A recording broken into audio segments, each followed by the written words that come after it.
Hey everyone, behind me is a GWM Tank 300 Ultra HEV. And if you're wondering what is that car, well, I'm going to tell you in today's review. What we're going to do is we're going to have a look at the exterior of the car, then I'm going to take you around and look at the interior of the car, and then we're going to take the car for a drive. I'm going to talk about what the car's like on the road. If you haven't already done so, please subscribe to this channel by pressing the subscribe button below. Alright, so having a look at this Tank 300, it looks quite familiar, doesn't it? If you have a look at the front here, it's got this big bar and it looks very much like a Jeep Wrangler, looks to me anyway, even with these LED lights that run in the middle of the lights here, as you do get with the Jeep Wrangler. Very boxy sort of size here. You've got the GWM badging here, and then if we take you around the side, these aren't actually the standard wheels on these.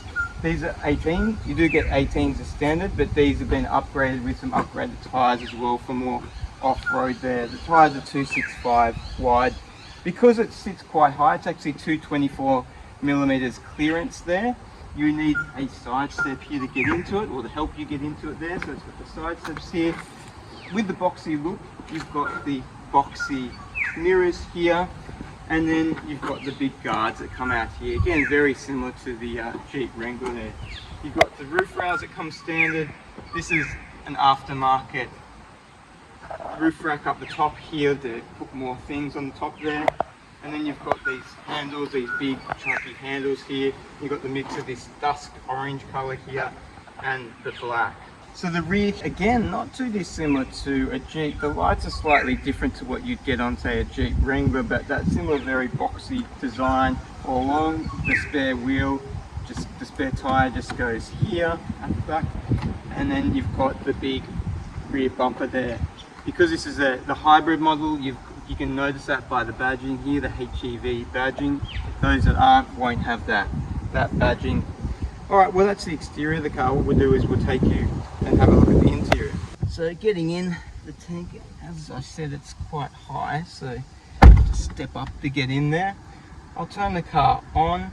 We can just press the start stop button here, and what it will do is it will pull me forward into my seat here. You'll start to see all the graphics here. Very modern design in interior. I think it looks very familiar. They've taken some design cues from Mercedes G-Wagon, especially these air conditioning ducts. So 12.3 inch infotainment system.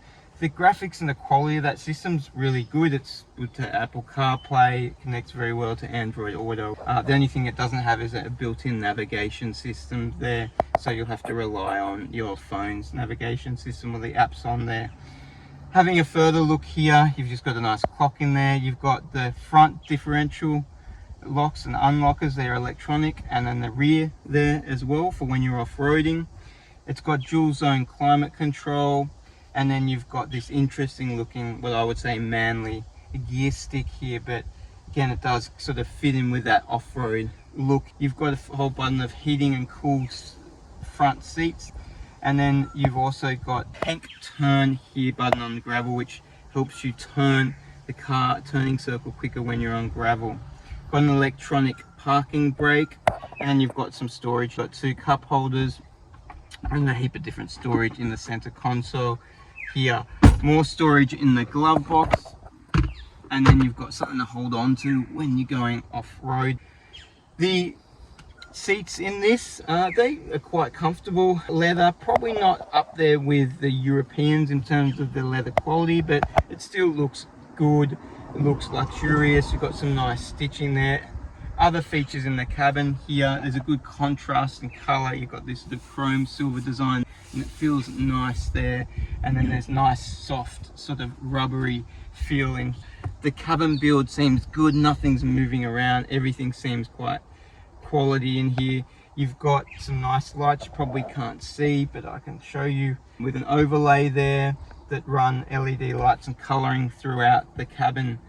You've got some buttons here for the sunroof. You've got the side pockets, which could have a bit more room in there. Steering wheel is a good size. You've got all your buttons there. You've got the virtual cockpit here, which will give you as much different information as you need to have that. Both driver and passenger seats are fully electric seats. in the rear, and you've got a good amount of room. I'm not touching the front seat there, which is about 3/4 of the way back.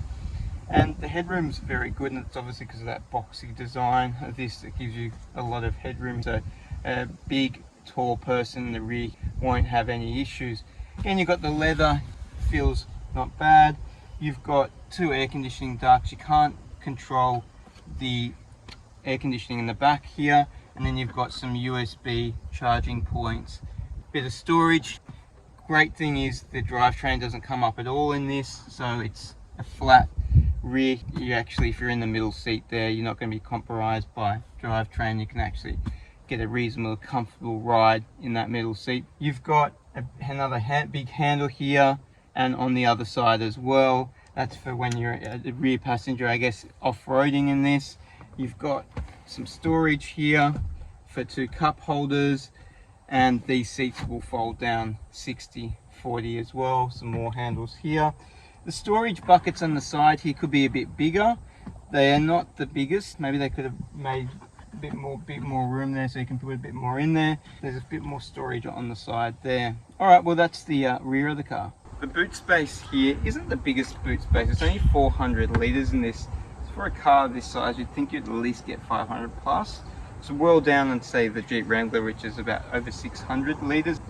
But obviously you've got more leg room in the rear there, so that sacrifices some of the boot space here. If you're wondering what this is an aftermarket for an SE or a fridge in the back here to power that. You've got a few tie hooks here for putting a net if you wanted to, and then you've got a charging socket here as well. You can see your all 3 tethers here if you're putting some child seats in.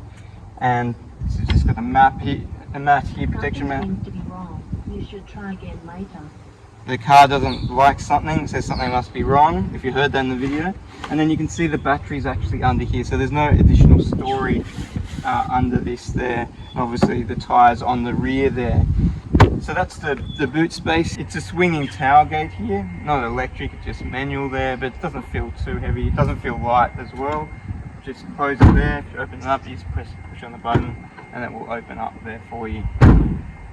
Driving the tank now, and initially it's very quiet. As you turn it on, the car will just be automatically in electric mode, so you won't hear the engine or anything.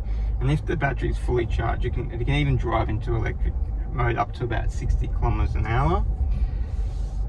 Now the cabin itself, pretty good. There's not too many blind spots at all in the cabin. With this sort of boxy design, you'd think you'd get a bit more, but just that rear quarter panel, besides that, there's not too many other blind spots in that. Some quirkiness as well in this car. The blinkers, for example, they don't click down. You just, I do the blinker now, it would just sit there, but then I've got to kind of click it up to turn it off as well. So a bit of a quirky sort of blinker. The ride quality in this is really good. It rides the bumps really smoothly, and on the road it's a really comfortable car to drive, and that's a lot better than, say, the Jeep Wrangler, which I've reviewed before. If you want to have a look at that review, that should be popping up now. Technology in this car, heaps of technology as standard. Pretty much anything you can think of and more you get in this. So you've got your rear front meditation for safety alerts, you've got your side alerts, you've got your lane assist, which is way too intrusive in that. They definitely need to fix that up. But just trying to take control of the car all the time and you're kind of driving and just pulls the steering wheel to you. You can turn that off though, and you probably want to most of the time, because it will get annoying. Full cameras around, even a camera here to make sure you're concentrating on the road and not looking away from the road. It hasn't actually said anything to me just yet now either, so that's good. The fuel consumption on this, so it is not the most fuel efficient car. You'd think as a hybrid car it would be pretty fuel efficient, but GWM rate it as 9.5 litres per. No, see, it thinks it's going to talk to us because you've got the voice recognition here, so as soon as you say GWM it thinks you're asking the car something. That's why you heard that bit of noise in the background there. So Say it again. I don't need anything. One more time. Try saying search for coffee shops around here or turn on AC. There's your example there. I might just turn this off there so it doesn't get any more annoying. So, and with that that voice recognition. You can tell it to turn the air conditioning on, put the windows up or down or anything like that as well. But yeah, a lot of different safety options here in this car. The engine in this car, so it's a 4-cylinder 2-litre turbo engine, and the engine itself puts out about 180 kilowatts and 380 newton meters, but then you combine that with a battery and that will give you 255 kilowatts and 648 newton meters torque. So a reasonable amount of power from a 4-cylinder engine. It's combined with a 9-speed gearbox, and that gearbox feels really smooth. There's not too much major input you can feel from the gearbox in terms of like clunky changes or anything like that. We'll just check the acceleration. I'm interested to see how it feels and how it actually jumps off the line. So I put my foot on the brake. It doesn't have any launch control, but I just hold it there and just let it rev. It actually doesn't like that at all. It won't let me even rev the car, so you won't be able to launch it at all off. So we'll just go put the foot down, and because of that electric boost, the initial boost is quite good, and yeah, like it feels probably around that 8 seconds. It's got a nice initial launch because of the electric battery. Then it sort of takes a bit of time to get up to 100, but still feels reasonably quick. As I said, you can't really launch it at all. It didn't like it. It just ignored me, so it just kept itself in electric mode. Actually, when I tried to hold my foot on the brake and accelerator, it just was in electric mode. That's it. Handling of the car, it's not too bad for a big car. Like, it will obviously roll around the corners a bit, but you're not going to be throwing it around the racetrack, because this is more for the off-road than actually a racetrack.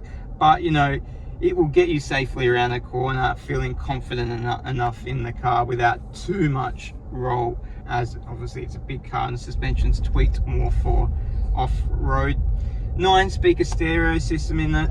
That's a good system actually. It's got good sound quality that comes out of those speakers, so they've done a reasonable job there.